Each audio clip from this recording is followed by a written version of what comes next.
2, 1, go.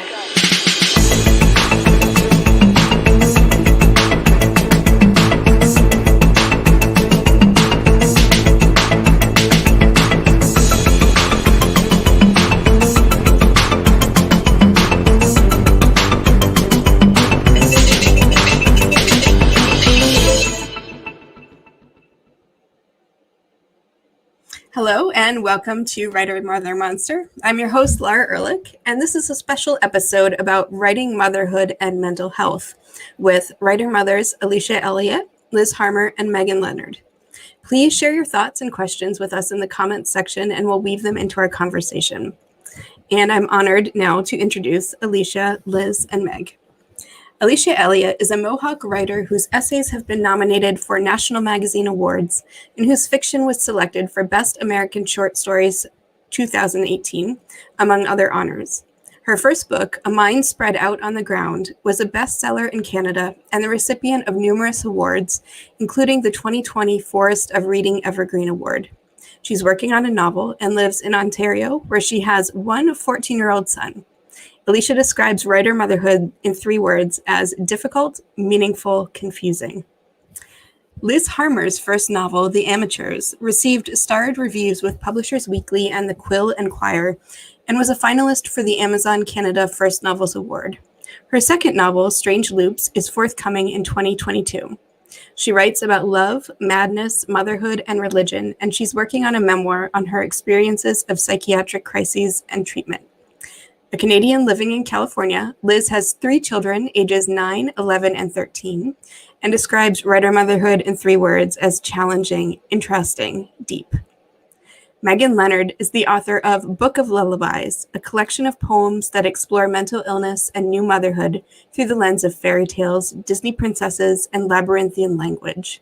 She teaches writing through the Connors Writing Center at the University of New Hampshire and has been a mental health advocate for more than 20 years. She has 4 children, ages 8, 5, 3, and 8 months, and she describes writer motherhood in 3 words as playful, adaptive, messy. Now, please join me in welcoming Alicia, Liz, and Meg. Hi, everybody. Hello. Hi. Thank you all for joining me. We have a full house here tonight, so let's get started. So again, thank you before we start for being brave enough to join me and to talk about an issue that is often ignored and often ignored in our society, mental health, especially for mothers. And we'll talk about that a little bit. But before we do, I'm going to ask each of you just to tell me why this topic is important to you. What's your personal story? What brought you here? And we'll start with Liz. Hey, thanks, Lara. So I just want to say, first of all, I mean, it's important, I think, because it's so stigmatized still. Like, I still feel the effects of that stigma, no matter how sane I appear to be. There's still like a feeling of if I transgress and I don't seem mentally healthy, it feels like I'm doing something wrong and other people are judging me. So anyway, I just wanted to put that out there. That does feel kind of scary to talk about it because there's such a strong stigma. So I'm writing a memoir, which is about when I was 17, I had a pretty severe crisis of depression and anorexia. It led to a long manic psychosis that led me to be in the hospital for about 6 weeks of my final year of high school. And then kind of figuring out what all of that meant and what the diagnosis I received meant and whether I should stay on the meds and how to care for myself. All of that has been kind of my life's work. So I've been writing about that ever since. That was like over 20 years ago. And I've also experienced pretty severe postpartum depression. So the mothering part, I have 3 kids and only with one of them did I have postpartum depression. And it was one of the most difficult things I've ever gone through. And so talking about that and destigmatizing that's really important to me as well. Thank you, Liz. Yeah, we'll definitely talk about postpartum depression. We'll talk about all of these issues that you've brought up. And thank you again, because as I said at the top, it takes a lot of courage to come on and talk about something that there's a lot of stigma around, unrightfully so. So thank you for your bravery. And so now let us hear from Alicia. Alicia, can you tell us a little bit about your story? Yeah, so it's a little bit complicated because basically my mother had bipolar disorder. She was diagnosed with different things throughout my life. And I'm fairly sure her most recent diagnosis is schizoaffective disorder, which is bipolar disorder with schizophrenic elements.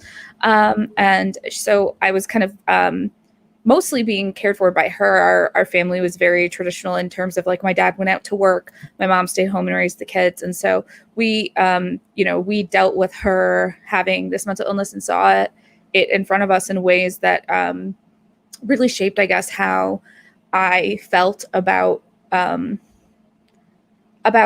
the world, I guess, and seeing the ways that,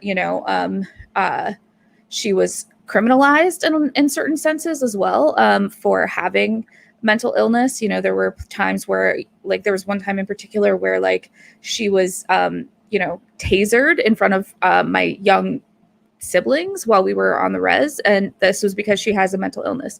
And so this kind of binding up of mental illness with criminalization, with using in some senses the police to deal with us, in that certain sense. And so I saw that growing up, and I wrote about that in my book that of essays, Mine Spread Out on the Ground, my mother talked about mental health. And at the time I wrote it, I had only really experienced depression and anxiety, really like bad depression for years. But then, I had a mental health crisis actually last year, not even a full year ago. And that basically was me having a crisis of mania and psychosis that ended up where I ended up in the hospital, mandated there by the court, by my siblings. And so it was a very complicated thing. I'm still kind of dealing with the fallout of that in terms of like how my family sees me, despite the fact that we all grew up with a mother who had mental illness. And so it's kind of complicated. And I'm the novel I'm working on now actually talks about psychosis and what it's like as a mother, particularly having postpartum psychosis and things along those lines. So that's kind of where I come into it, I guess. Yeah, thank you, Alicia. That's a lot too, especially having a mother who was dealing with mental illness, and then must have been traumatic to have witnessed what you did as a young child. So thank you also for your courage in speaking today. And we'll definitely come back to the criminalization of mental illness. I'm taking notes here. If you see me looking down, that's what I'm doing. And I think the phrase that you used, that having the police deal with us, quote unquote, is so telling in that, especially with mothers and the criminalization of mothers with mental illness. That's something that we've all seen in the news as well. So thank you. Meg, same question to you. I love your podcast, Laura, because of this use of the word monster. And I feel like motherhood is this space where how our society defines what's healthy and acceptable is so narrow. And I feel like the mentally ill mother and the selfish mother are the two tropes that show up in media and movies and songs and writing as the two things that are like the most monstrous that a mother could be.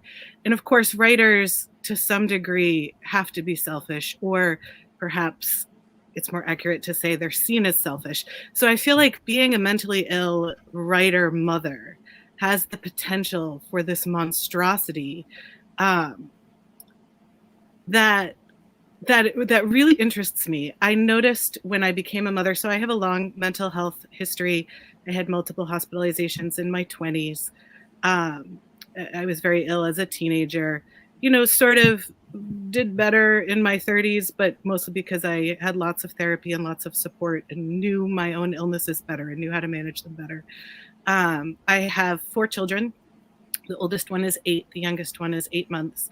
And I had postpartum psychosis after my first and 4th children, and then just sort of a run-of-the-mill run-of-the-mill postpartum depression after the second and third. So, I have this long mental health history. And what I realized when I became a mother was that, like, all of my friends know this about me. Most of my friends are also people with complicated mental health histories. And when I became a mother, suddenly that part of my identity, I felt all of this pressure to be quiet about it. I felt like if I talked about it too much with other mothers, that would be scary to people or might make them think twice about being my friend or think twice about me. And I was interested in how this one identity as a mother made this other identity that I was pretty comfortable with sort of unravel in terms of my public comfort with it. I feel like we don't have a lot of models for healthy, mentally ill writer mothers, right? If we think of mentally ill mothers who write, we think of like Sylvia Plath and Anne Sexton. We don't think of the women who survived and wrote, dozens of books and so I'm interested in sort of having these conversations so that we can talk about what healthy writer mothers with mental illness might be and how that's possible. And I'm also just interested in talking about how these monstrous identities like mental illness and selfishness are not monstrous and are actually just part of being human, including mothers. Like the two do not have to be in opposition to each other. So when I was writing my book of poetry, I was interested in those identities and how they hide each other and subvert each other. And so I was excited to learn about your podcast, and I'm so happy to be here today because I feel like this topic is one that touches a lot of writers and a lot of mothers, and I think our collective feelings around it are not going to shift until we talk about it more. Mm-hmm.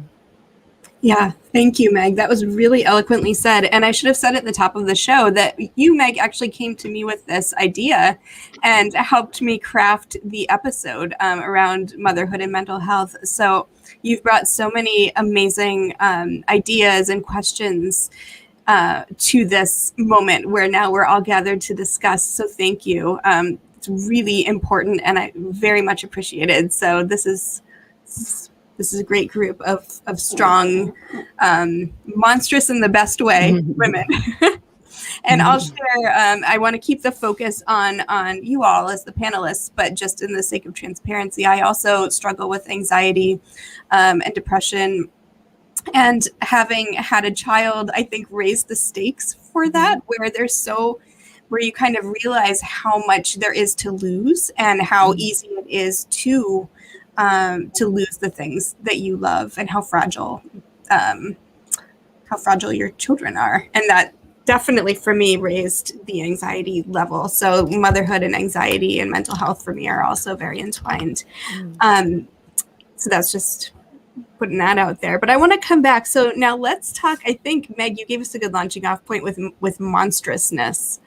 Can we talk a little bit about monstrousness and about the stigma, as Liz named it, around mental health, specifically for mothers? Who wants to take that and run with it?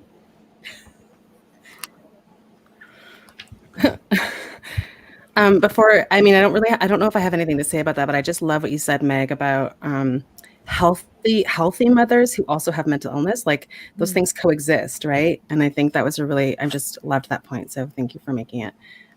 The monster thing. I mean, I feel like there are people in my life who think I'm a monster. Despite it doesn't kind of matter how well I do and like how stable I am and like how good I am. It seems like some people have decided that I'm a monster. It's pretty terrifying to come out from under that. And so I don't have much else to say about that except that, I guess one thing that I think is really useful is that because I've gone through these things, I'm less afraid of what might happen to me. And I'm less afraid of the kinds of judgments I might receive since I've received them all. And so in a way, it's like very freeing because I can be bold in ways that maybe would be frightening if I hadn't gone through those things already. Liz, how does that come out in your work? That boldness?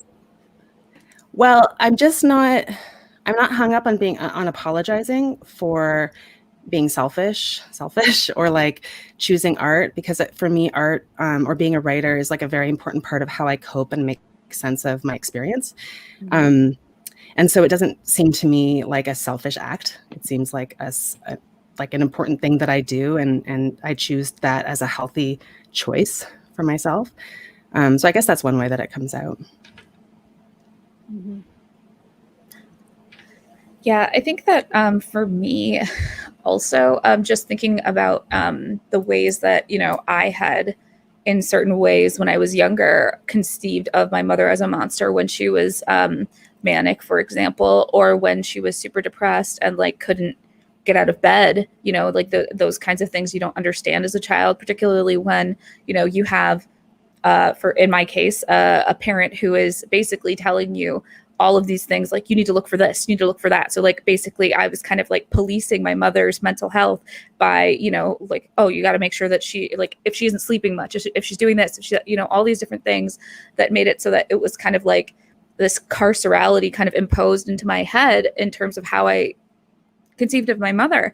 And I never really had a chance to, I think, really reckon with that until I was writing particularly an essay about her specifically in my book. And it was then that I was kind of trying to reckon with, this way that I had conceived of her as like someone else entirely when she was sick. And then and I had to like push that to the side and not think of that. And then, of course, having to deal with, like, then having been on the other side of that now, it gives me like this really, I guess, difficult but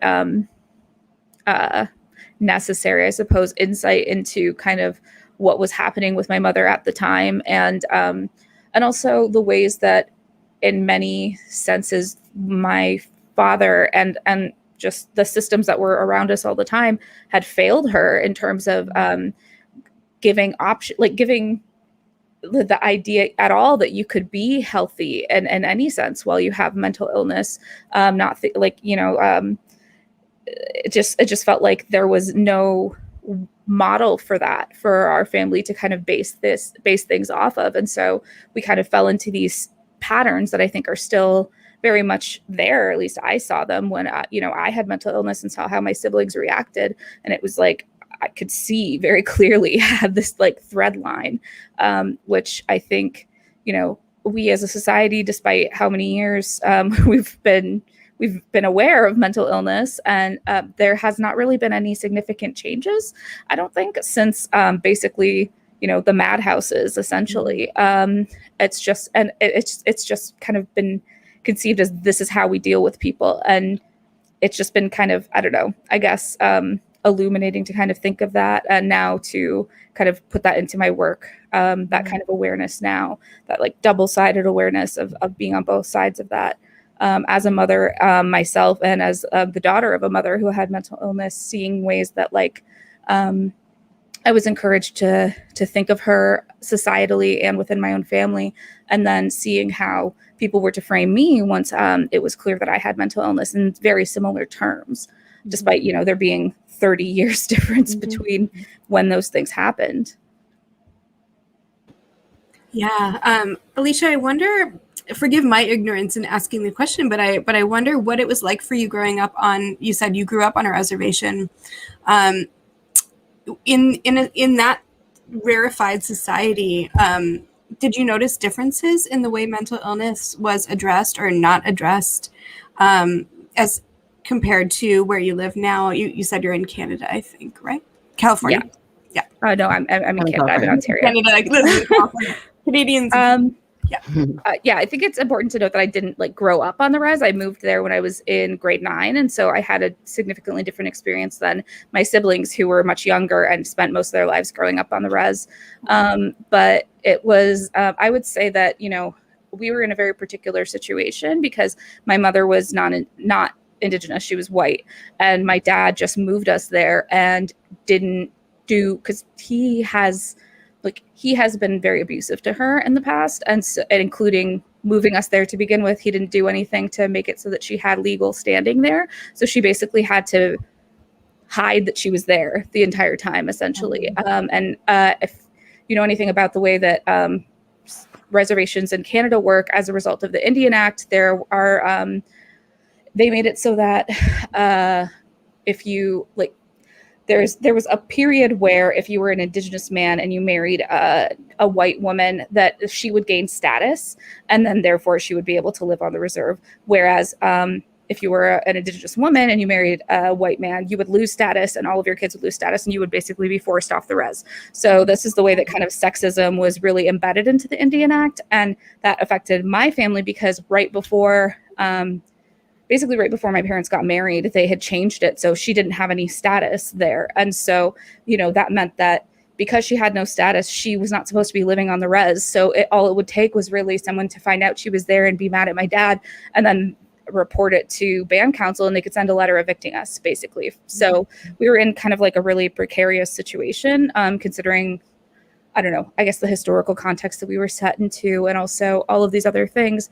So, when it did make it very difficult because, there was, I would say that there were ways that, my mother being so precariously there made it so that when she did have mental illness, it was like, we couldn't take her into like Brantford, for example, to get help without it having to be something we would pay for. Instead, we would have to literally drive her to Buffalo.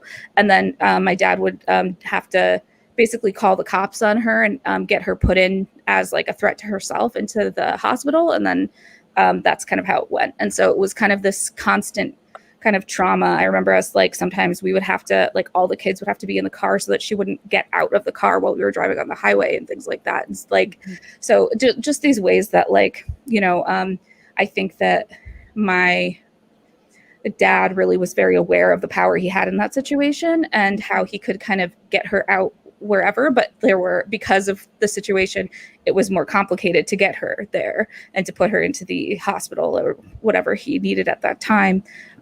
So yeah, it was just really a complex kind of situation in regards to that. And I don't know, I think that in many ways, as a result of, intergenerational trauma and all of these different things, that we don't like to talk about mental illness on the res, you know what I mean? Like, it's just kind of like, you put it to the side, you know what I mean? Like, we're all dealing with our things, and we have to, or not dealing with our things, like with our issues. And that's not what we talk about. And so it was kind of like this idea of silence kind of really reinforced through the places that I was in and like the historical context, I guess, that I was placed into or found myself in, I guess. Yeah, different layers of silencing, like not just, womanhood, but being on a reservation, Indigenous culture, the context that you were living in. That touches on something that Meg noted, I think. Alicia, your word power, the power that your father had in that situation, the power that the authorities had to step in and try to, I guess, manage. Meg, that I think leads into monstrousness and some of the power dynamics that you mentioned as well. Could we talk a little bit about power and powerlessness of women, particularly mothers, when it comes to mental health? Alicia, one thing I loved that you said that I think is so important is you talked about how the systems failed your mother. And in her case, it was many layers of systems. And I think this is such an important, I think for those of us in this conversation, that seems very obvious, but it's such an important thing to name, because I think there is this thing in our culture, especially around postpartum depression, but around a lot of other mental illnesses too, where we view them as individual crises, and we view the treatment as individual. It's a pill and it's therapy. There's something wrong with the individual's mind. And this is very similar to how our society currently treats new mothers. It's very individual. You know, people are parenting in silos. They're not with their families. They're not getting time off from work. They're not, you know, we don't have these big communities who bring us hot meals. There's nobody to hold the baby at night. Mothers, even if they're married with great supportive partners, are very, very isolated in a way, and their challenges are individualized in a way that's very similar to how we individualize mental illness. And I think this allows us as a culture to not look at the way the systems are failing us. And they are failing us as mothers, and the systems are failing people with mental illness. And it's so much more so for people who are people of color or queer or living in poverty. We know that the systems actively make marginalized people ill. Yet we persist in believing that the problem is in the individual mind, where the problem can only be solved with this sort of individual treatment, instead of thinking about how do we radically change these systems so that women have more support when they have young children, so that people with mental illness have more support. So I'm really glad that you brought that up, because I think that's crucial to the conversation. Absolutely. Thank you, Meg. And that leads us to, I think, the importance, as you said, of naming issues and of defining terms. So let's take one step back and just define what we mean by postpartum depression and postpartum psychosis for people who don't know what that means, and talk about new mothers' experiences with mental health specifically. Who wants to take that one? I mean, I had postpartum depression, but to be able to define it would be very difficult for me to do. I could talk about my experience. Sure. I have a very complicated relationship to my diagnosis, because I rejected the diagnosis I received when I was a kid. And so part of what I've been exploring this whole time is trying to figure out what happened to me if it wasn't this biochemical thing. And so I've been reading a lot about, like systems and like ways that families can create these problems, or like the way that lack of resources or certain kinds of stresses can exacerbate mental illness. And so I have 3 kids. I wasn't on medication for any of them, but only with one did I experience the depression. And so this is part of the mystery for me of like what it means to be on a spectrum, like to not have like a clear idea of what it means for me to be mentally ill. So that's my caveat. And so as a result of that, I was used to taking a lot of responsibility for my own illness as an individual. So when I became like bereft, I kept describing myself as shattered. Like I couldn't get through a day. I could hardly walk.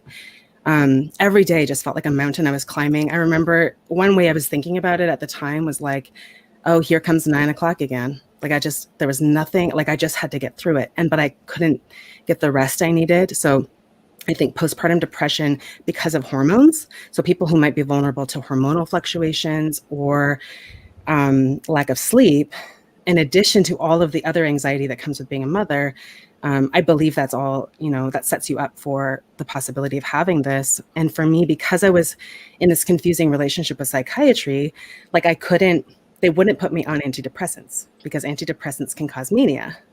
So I couldn't get the kind of help that maybe I needed. And so I kind of suffered alone. I feel like I kind of am lucky to have survived it, because when I look back at how desperate I felt, it might not have been survivable. So that went on for a year for me. So I think for me, that was just, like an experience of not feeling like I could be a good mother, and the feeling of not feeling like I could be a good mother somehow making my mothering worse. And so that you get into these guilt shame cycles. I don't know, Meg, if this connects for you at all with your experience, but. Yeah, I had a very similar thing. And I really appreciate you saying that you're glad you survived it, because it was potentially not survivable. Because I feel like that is one of the things that mothers are sort of not allowed to name. It's like once you become a mother, it's one thing to say, oh, I have the baby blues and they put me on Zoloft, and that is really hard, but it's sort of like, it's like right here in terms of like acceptability. And then if you talk about being so unwell that it's a miracle you survived, that's the sort of thing that like we don't say at dinner parties, you know what I mean? Like people are really uncomfortable with it sometimes, or perhaps it's that we perceive people will be uncomfortable with it. I feel like I feel like I'm afraid to say those things a lot of the time. So, you know, I'm just so glad you brought that up. I had a very similar experience after my first was born.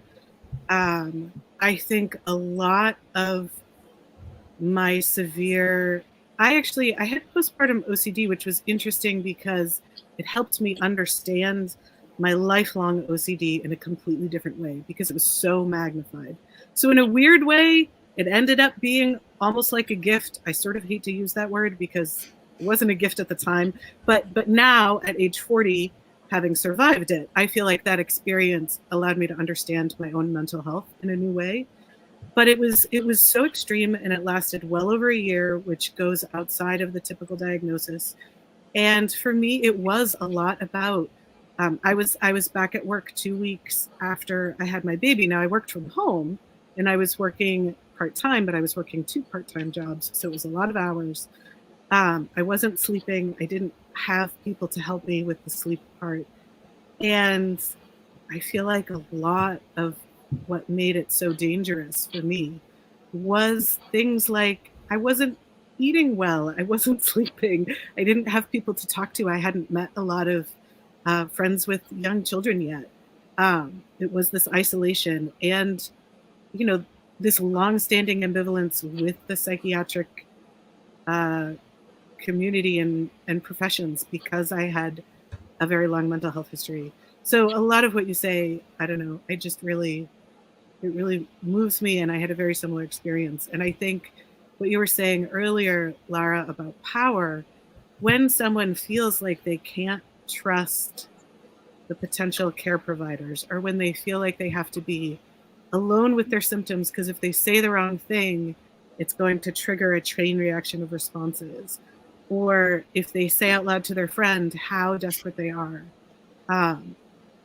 you know, that would be entering in the taboo, and somehow like that renders a person powerless when you can't speak any of those truths because of all of those very legitimate fears. So Yeah. Alicia, would you like to add anything? I think it's hard for me to talk about anything to do with postpartum stuff just because like I was a teen mom, and so when I gave birth to my son, it was a month and a half before I was supposed to be going to university, and I was very fortunate in that my partner's mother was willing to basically take care of our child while we were going to university. And so we were coming home every weekend. And for the first 6 months, I guess, I was still trying to basically pump breast milk. And so like, you know, I was like 18 at university and trying to figure out how to not tell people that I couldn't go out because I had to be home to pump breast milk every 4 hours, and like figuring out how to constantly get back so that I could do that and then like put it in this little freezer and then be able to take that back on the weekends. And so it was like very isolating in a different way, but it also was kind of difficult in that I felt in many ways a lot of guilt for not being there with my baby, even though I knew that like we were trying to make it so that we could have a better life ultimately for our son. It was, you know, one of those things where I just felt so much shame that I just didn't tell anyone anything. And so it made me kind of isolated and in my like university and in my residence that I was in, I didn't really talk to anyone, was just nervous of talking about any of this stuff. And so for me, it was just kind of like isolating in a different way, but it's hard for me to know necessarily I guess because I was so young, what was going on with me mentally, and how much of that was like situational, and how much of that was, you know, other stuff. So it's like, I don't know, sometimes it's kind of depressing to say, but I just feel like, you know, for so much of my life, I've dealt with depression. And so it's hard for me to like be able to point my finger at something and say like, this was a time where I wasn't depressed, essentially, which is like terrible to have to, like, I don't know. It is what it is. Yeah. No, that resonates with me too. Like, what would it feel like if it were to go away? It's interesting to think about. Yeah, so let's talk a little bit more about support. And all of you, I think, have mentioned in different ways that you felt the lack of, in some places, a broken system that was actively moving support away from you. And in other cases, a lack of support from family or friends or people who understood what you were experiencing. How important is support? Have you found support, I guess, since you've become mothers? Have you found communities that you've entered into or created for yourselves that have helped with surviving, to Liz's point? I guess because I had my son so young, it kind of set me apart from a lot of the like mommy groups, basically, that were kind of around at the time. A lot of the women were older than me, and kind of there's always this kind of judgment of young mothers. And so that was definitely something that I felt. It was definitely something where, you know, like even with my son growing up, like we have an apartment. The other people that were in his classes were like in their like 30s, established, and had houses. And like, we've never had that. And so, you know, having to kind of deal with like that sort of stuff, I think has been a little bit, I guess, difficult in terms of not feeling support, because there is this like inherent judgment, and you know, having a child before you're of a certain age that I guess society deems as appropriate at any given time. You know, it's always changing, it seems. But you know, I don't know that necessarily I had support in that same way. Like we did have, like I mentioned, my partner's mother, she was very supportive, but like there was always this kind of underlying fear that she might not let us have our son again, which like is something that unfortunately like sometimes was like when we would be fights or something like that, it would be something that would come up. And so it was constantly like me having to worry about being considered an appropriate mother enough for a court to give access to my child to, or custody of my child to, and like that kind of thing constantly playing in the background. I remember when I was first pregnant, I decided to have my baby in a birthing center on Six Nations because I was terrified of the Brantford General Hospital, where it was common knowledge that young teens from Six Nations who had babies, they had CAS, like, which is the child aid society, basically social services, outside of their door as soon as they were born, asking questions or taking kids, especially if they had any kind of involvement themselves when they were children with social services. And we did have that in my house. And so I was like terrified of that. And so that was kind of another thing where like you have these fear of kind of policing of particular racialized communities and their ability to be mothers at the drop of a hat. And so that was kind of like something that was kind of also difficult, I guess, to navigate. I'm just glad that in that, you know, my family has always been supportive of me as a mother. And my dad was there every single weekend to pick us up all the way from Toronto and drive us home and then drive us back on the Sunday night. So like I was just really glad that he was there to do that. And, you know, like my dad is flawed in a lot of ways, but he also is someone who is like really, really supported me in a lot of other ways. And so, you know, that was something that was helpful when I was feeling otherwise isolated and not sure how I was going to be able to fulfill my role as a mother while I was kind of trying to do these other things to make it so that society would see me as someone who should be a mother and would be able to have my child. Yeah, thank you, Alicia. This is a point that Meg brought up before the show, and you've led us into it. The way in which this mirrors how women writers are often working in isolation and without structural supports, in Meg's language, which affects their ability to create and reach an audience. So let's switch over or pivot a little bit to the writing and how you see the things that Alicia really beautifully pointed out playing out in our careers as women writers.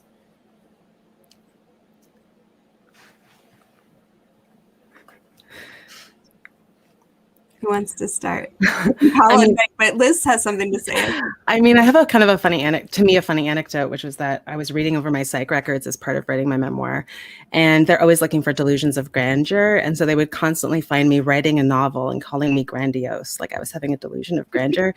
So like I really was just always writing novels. And so it wasn't a delusion. It was just what I did. Yes.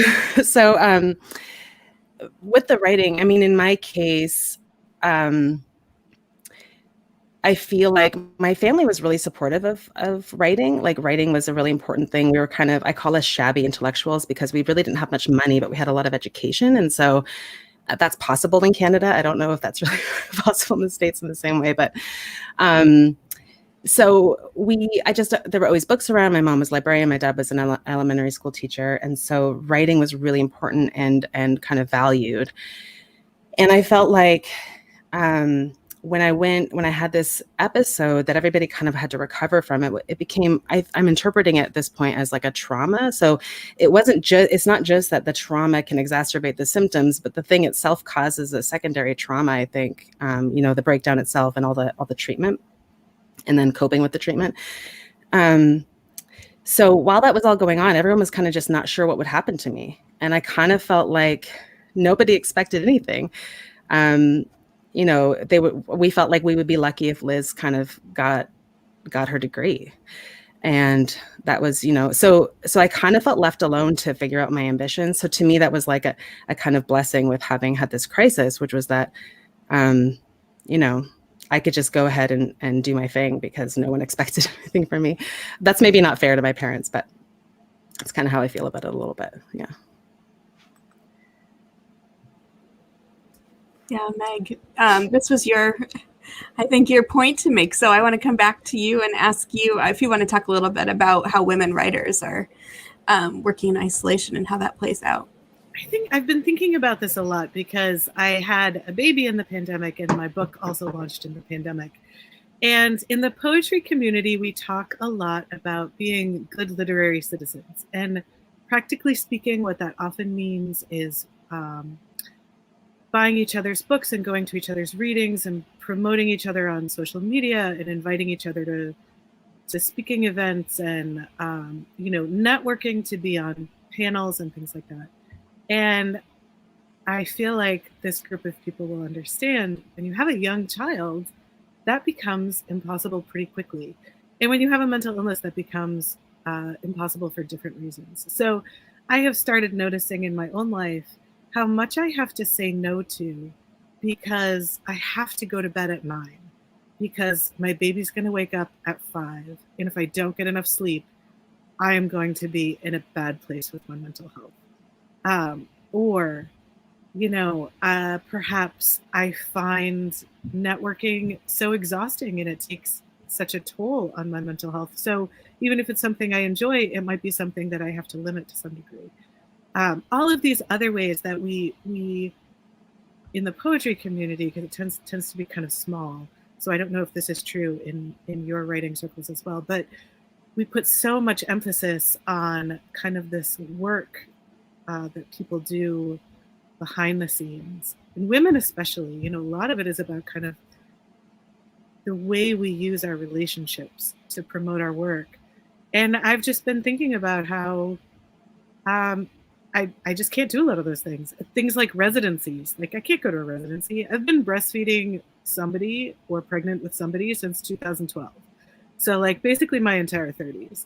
So right at the time when I'm supposed to be trying to like promote myself and get out there, I'm sustaining other people with my body, and it's time consuming, So I don't know how to solve that. I think one way to solve that is to make things like writing conferences and residencies child friendly. That would be huge.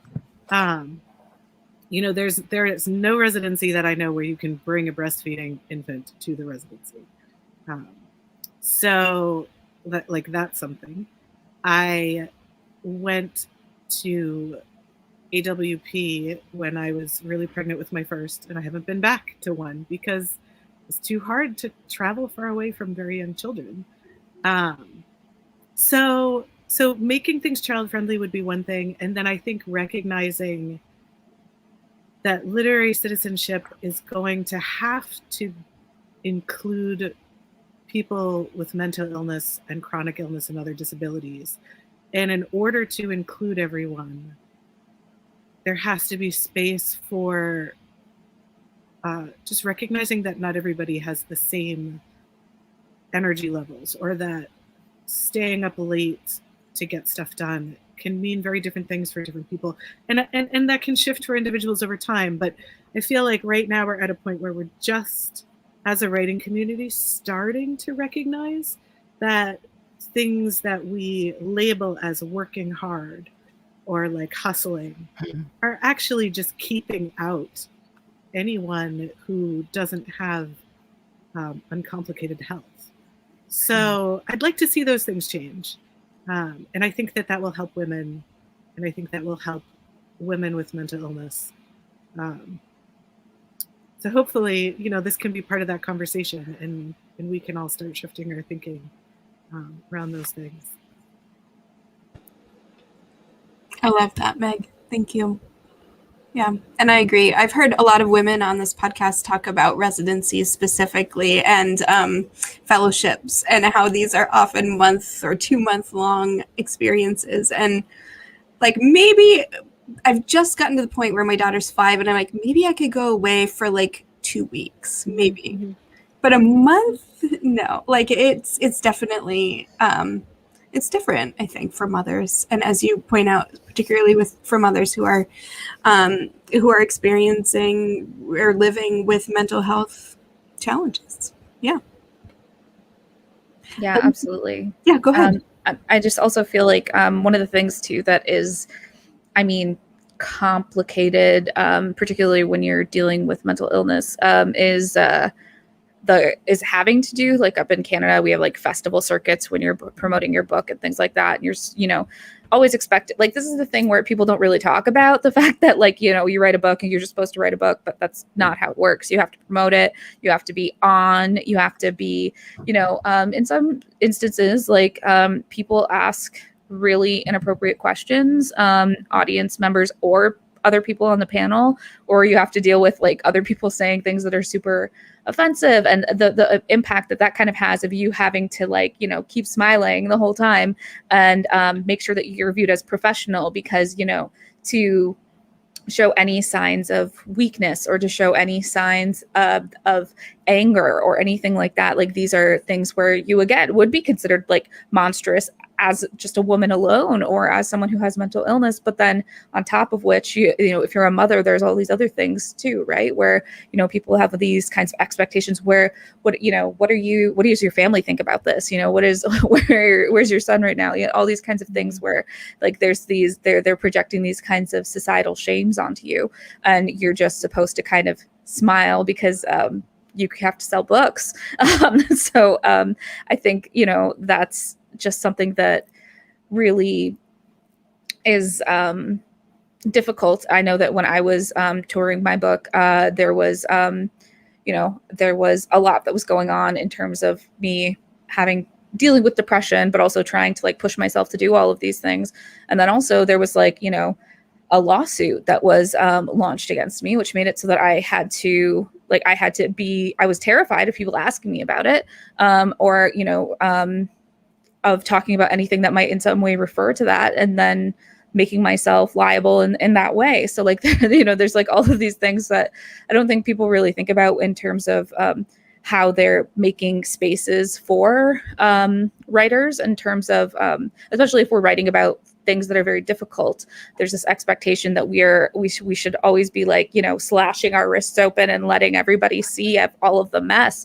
And you know, and that's, I feel like, you know, in some ways it's like, well, we chose what we wrote about specifically because we felt comfortable writing about that. So when you're asking all of these deeper, like these questions where it's like, I didn't write about that for a reason. So, you know, but we're still going to try and like dig that out of you.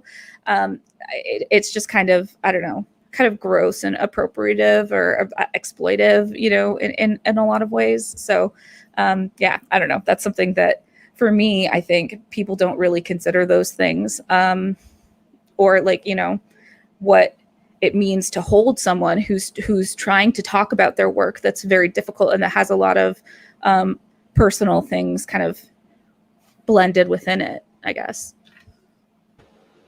Yeah, and we talked before the show about the way that this industry reinforces ableism by, and again, to use your words, panelists, by not treating our work on these subjects with care and respect. So I think, Alicia, you're getting at that too.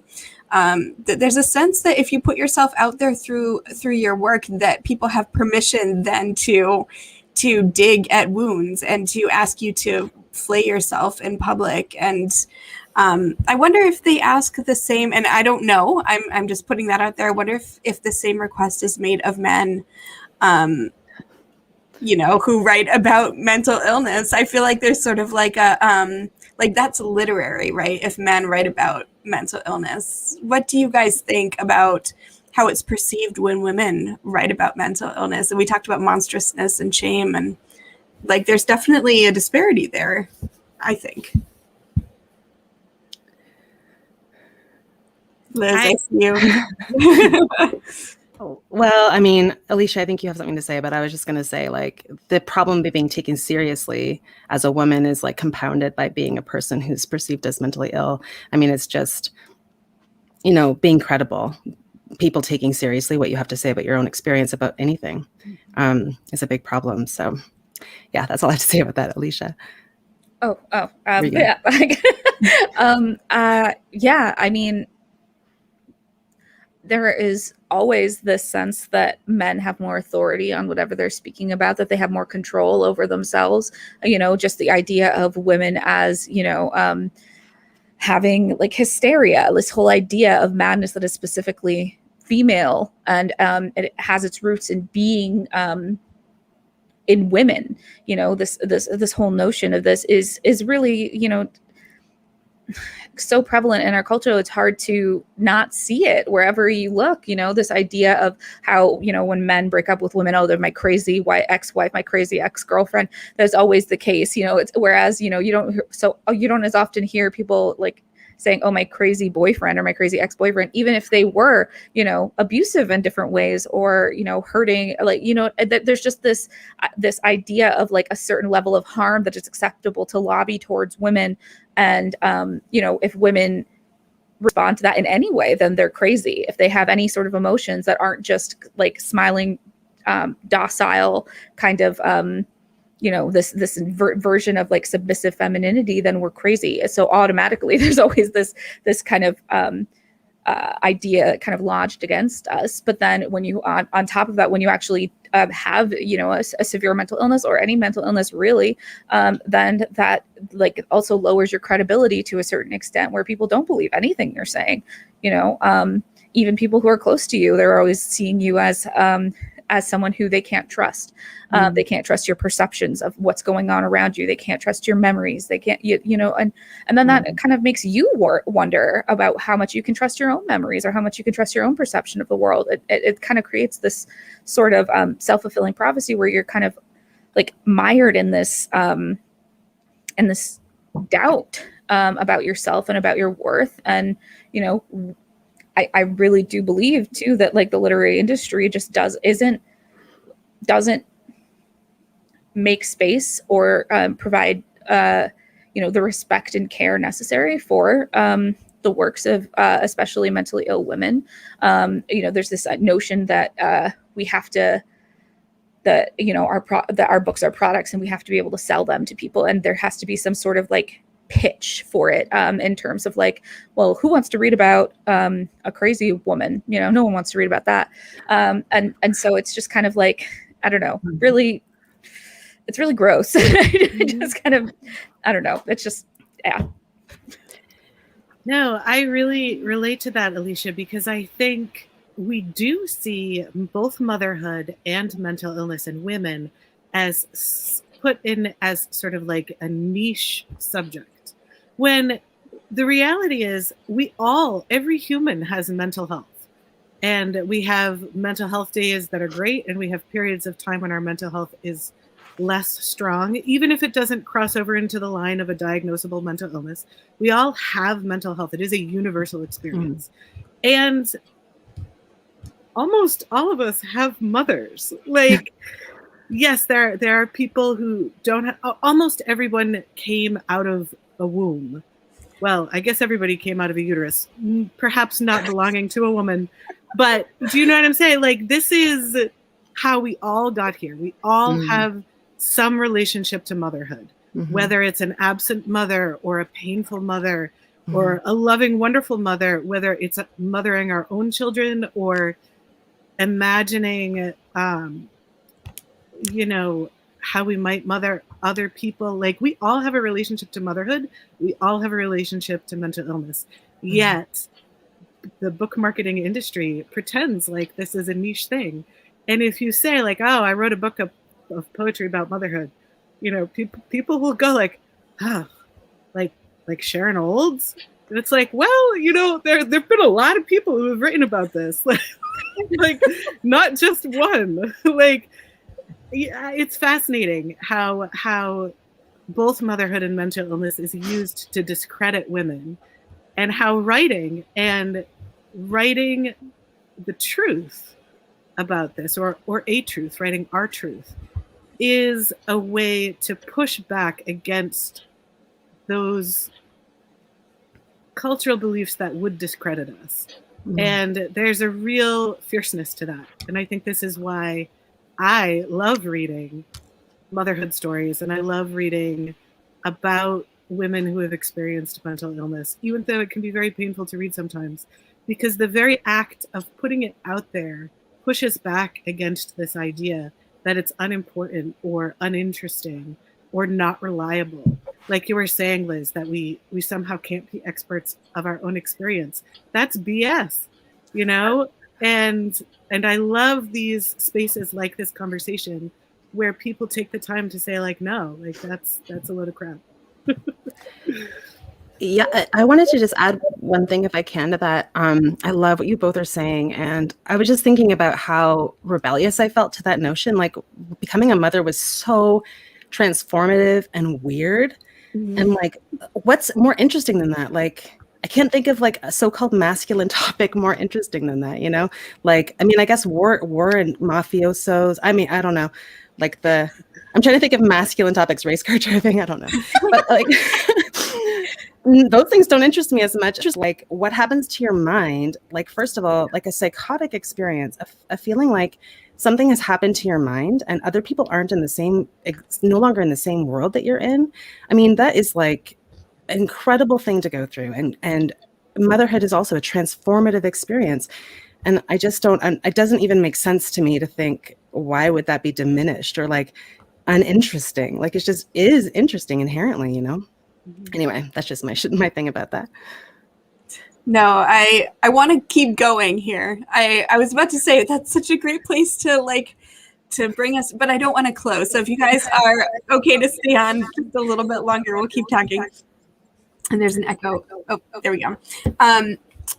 Yeah, so I think I want to take us for a second on, it's not really a tangent, but it's a tangent from the writing side. And I think it was Meg in an email who mentioned Britney Spears. And I feel like this is just a really timely conversation also, given the publicity of Britney Spears's testimony in court recently. I think it was over the weekend, about her conservatorship. How do you say that word? Got it.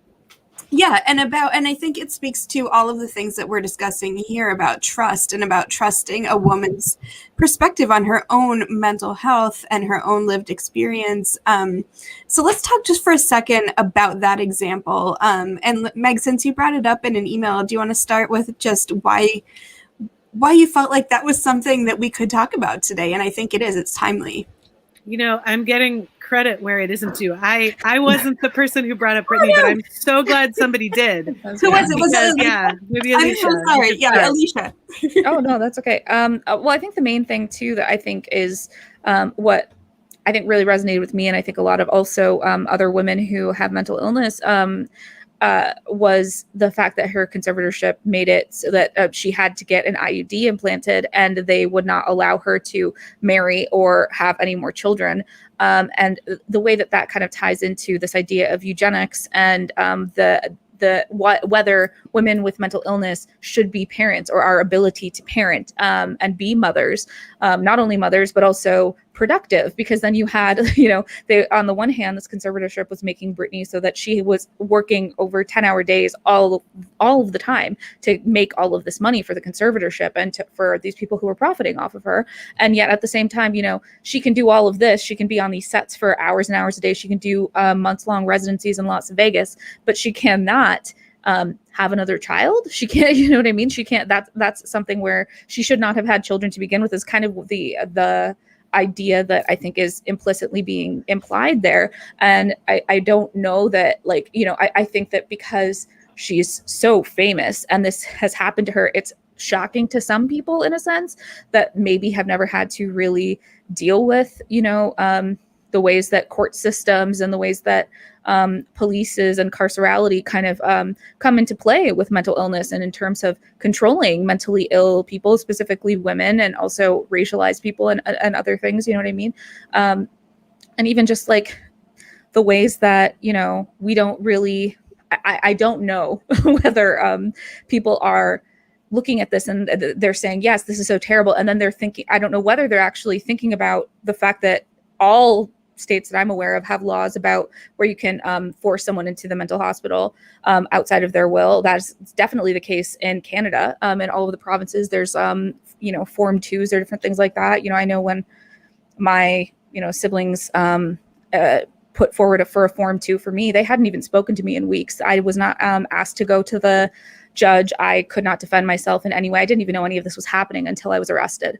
And so this is the kind of stuff where, we talk about things like this stuff that's happening to Britney, but I don't think we're doing enough work as a culture to really interrogate what it is, the assumptions that are underlying this situation that make it so that we have to, so that other people who are not famous and rich and resourced like Britney Spears and privileged in those certain ways, what are we having to deal with? You know what I mean? What are the assumptions that are put into law that make it so that, we are not able to make decisions on our own, even if they're bad decisions? You know what I mean? I think we all probably have friends who have made terrible decisions, and whether that's, or people in our lives who have made terrible decisions, and they're still allowed to do that. And yet, if you're mentally ill and you decide that you want to do something that other people determine is not okay, then they can force you to do that. The kind of, I don't think enough people are really talking at all either about the ways that, we were talking about, defunding the police and things like that. But I don't think there's enough attention being paid to the fact that a lot of the people who are being killed, even in terms of Indigenous and Black people in the States and Canada, are people who had who had the cops called on them for mental health issues or mental health checks. And the fact that they were considered monsters immediately, and therefore it's okay to kill them, not only because they're racialized, but also because they have a mental illness and they're somehow dangerous or more dangerous than other people, despite all of the evidence to the contrary, all these statistics that make it very apparent that people who have mental illness are much more likely to be the victims of violence than to be perpetrators. And so, I feel like there's so much there, and I've talked about a lot, so it's kind of take a step back. But yeah, these things are all kind of intertwined, and I just really think that if we aren't looking at what these bigger kind of standout cases say about the society that we're in and the assumptions that we make, the laws that we have, etc., then we are failing in some sense to really do justice to this topic and all of the other people who are not getting the same attention as someone like Britney Spears. Yeah. Yeah. Thank you for suggesting that we talk about her, because it, like you said, all of these issues are kind of coming together in this one really hyper visible example. But you're right. There's a sense of spectacle involved too, because she is so well known and people are interested, but are they interested because it's important to change the laws and the systems that are in place that have led to this point? Or are people interested because it's Britney Spears and they want to read about her testimony in court? So I agree. There's a lot of work that still needs to be done and contextualization that needs to happen, right? And Alicia, I think this speaks to something that I have noticed about women and mothers in particular, and it's that we're sort of allowed to occupy this very narrow space around difficult subjects. So like, it's kind of okay to talk about or write an essay about a miscarriage, but nobody wants you to write an essay about 12 miscarriages. And there are women who have 12 miscarriages. And I feel like mental illness is like that, where like a lot of the narrative I've seen around Britney is that she shouldn't be in this position because look at her, she can do all of this work. And if she can do this work, she should be able to make these decisions about her own body. But the real thing is that anybody should be making decisions about their own body. There shouldn't be a point where we say like, well, that person doesn't get to. Or with the police brutality, it's even if someone is having a enormous mental health crisis, they still do not deserve to be shot. So, and I think about this in terms of writing, and I love that both of you are bold enough to write some autobiographical things. I don't write a lot of autobiographical stuff, even though I approach mental illness in my poetry. And part of that is because I myself struggle with this window and what can I say that will put me out of that window? I'll share a brief story. After my first child was born and I had this horrible postpartum experience, when I was pregnant with my second child, I went into my midwife's office and I said, okay, you know what? Like, I had a really, really difficult time with mental illness after my daughter was born. And I want to get ahead of this. I want to have supports in place ahead of time, but my biggest fear had been that if I was honest with my practitioners about how I was feeling, that I would be forced to take medication I didn't want to take, or that I would be separated from my child because I would be hospitalized. And so I was talking to my midwife and I was saying, like, do I have to worry about that? I don't want to lose that autonomy. And she was like, no, of course not. We would never make you take medication if you didn't want to. We would never, make you be hospitalized if you didn't want to. And I was like, oh, thank God. Now, now I can be honest with her. And then she said, well, unless, of course, you were suicidal or thinking of hurting yourself, then we would make you take medication and we would hospitalize you. And I was like, oh, okay. So now I'm aware of my window and it's small. Like, I can be honest, like right here, but everything out here is very risky to tell someone who could help me, because in asking for help, I could lose autonomy, not only over my own body, but also with my relationship with my infant child, who, for me, I think for some people, having time away from their baby to rest and recover can be really healing.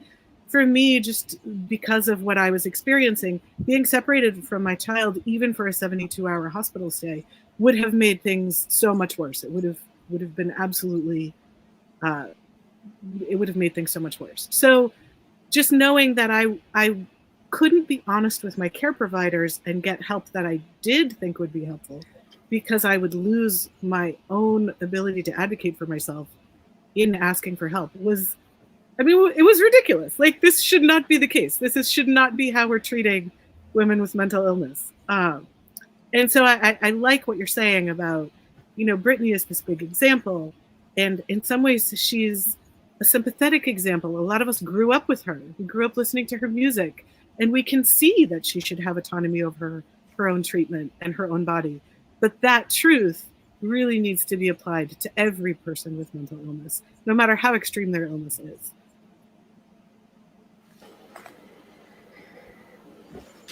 Yeah, I see Liz holding something back or wanting to say something. Liz, what do you want to say?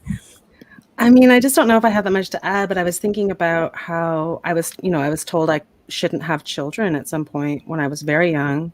I just had the diagnosis, and I was just being told like what the course of my life was going to look like. And it was not going to include children if I wanted to be safe or careful or good or whatever. Obviously I rejected that. But I do feel very distressed by the news around Britney, and it's partly the way people talk about it that's hard. Like I was trying to watch something on the news about it, and I had to turn it off because this lawyer was like, "Oh, we'll have to see how she performs mentally." And I'm like, "What? Like, what would she be able to do that would prove to you that now that she's been proven ill, like no one can see her? Like it's I've had that experience, where people, before my diagnosis, you could have a day where you were feeling jubilant or excited, and afterwards, that's a symptom of mania. And so now I can't behave in any way, or I'm being watched, and my symptoms are being sort of reported on. It was just really painful to watch and to think about, and just the IUD thing, and yeah, knowing how it's unbelievable that the whole thing is unbelievable. The social situation, the fact that you can't, I remember being very careful about what I told my doctors around birth because I wanted certain kind of psychiatric care, but I didn't want to raise red flags. And so it was like, if you talk about anxiety and depression or like your former eating disorder, those are kind of like, oh, we can deal with those. Just get more rest. Here's some vitamins, here's your anxiety support group. If you start talking about psychosis and more serious illness, you lose that credibility, and you no longer have that kind of control over how you're treated in those situations. So it's all kind of flooding back to me a little bit, but I'm glad we're talking about it. Thank you for sharing that, Liz. And you used the word perform, which I think is it really ties into what Meg was saying here and what Alicia's been touching on. That you said the lawyer in the courtroom said that they will have to see how Britney performs, mentally. So can we talk about that word perform? And I hear you saying that there's a level of a very understandable aspect of performance when it comes to healthcare and motherhood, that there's a line that you shouldn't cross, and in order not to cross it, there's maybe some performance that you're navigating, right? Could you talk a little bit about that word performance? Do you want me to elaborate? Or yeah. Let's start with you. Since you Oh, something you just said, and now I just like kind of lost my train of thought. Yeah, I mean, I definitely feel that. Well, I guess I think about passing a lot because I think a lot of people in my life don't know that I have this history. And when I talk about it, I start to feel like I'm testing to see whether people are going to be too alarmed, or, as it is with any kind of passing, you'll overhear people saying things that are like horribly ableist. And, it's very shocking and upsetting to hear. And you think, this is what people think of me. Like, and so I was thinking, I guess, about, the ways that I have been sort of unconsciously strategic. And one of those things is that my partner is a white cis man who's very successful, doesn't suffer from any mental illness at all, and is able to very much be my advocate and ally, and is able to speak for me when people won't listen to me. And so I was just thinking a lot about how finding a support person, or a person who's able to resist all of those other things happening, all of those other people who mean well, who are maybe doing you a disservice. So I was just thinking about how that's part of the performance of my life, that partnership is a resource for me, and it protects me, I don't know if that's helpful. I just went off on a total tangent. Sorry. No, this is all helpful. You don't even need to ask. No, I love that. And Lara, I'm so glad you brought up or pulled out this word performance, because it's making me realize there's so much performance of wellness when you live with mental illness. And there's also so much performance in motherhood, unfortunately. I think it's really hard to step out of the performance that our culture requires of us when we're mothers. And I really see writing as something that dramatically resists both of those types of performance. And that when we're authentic in our writing, even if it's not telling our own story, just when we're authentic about motherhood in our writing, or when we take up space as mothers who write, or when we take up space as people with mental illness who also choose to mother, that it takes away some of this power that the requirement of performance has. And so I love that we're talking about this aspect of it. Yeah, and I'll just add really quickly too that sorry, my dog's just like trying to be like, you haven't paid attention to me for a while. But anyways, I think that another aspect too of thinking through like performance and all of that is the ways that that everything is okay. I feel like in terms of how society sees you, if you're performing your job in terms of how you fit into capitalism in many ways. And so, if you're, hitting your deadlines, if you're doing these things or whatever, it doesn't really matter what's happening to you outside of that because you're doing those things. The ways that if you are, for example, having a mental health crisis and you need time off work, what does that mean then? Are you going to actually take that time off work, or do you not have the money? You know what I mean? Like these are the other ways that these things kind of all fit into one another, I think. And I do believe that, this idea that we all have to be constantly performing under capitalism and things like that, and making sure that we're making money and making sure that we're spending money and all of these different things in a lot of ways contribute to that stigma, because if we're not doing that, then we're hangers on, then we're burdens, then we're all of these things.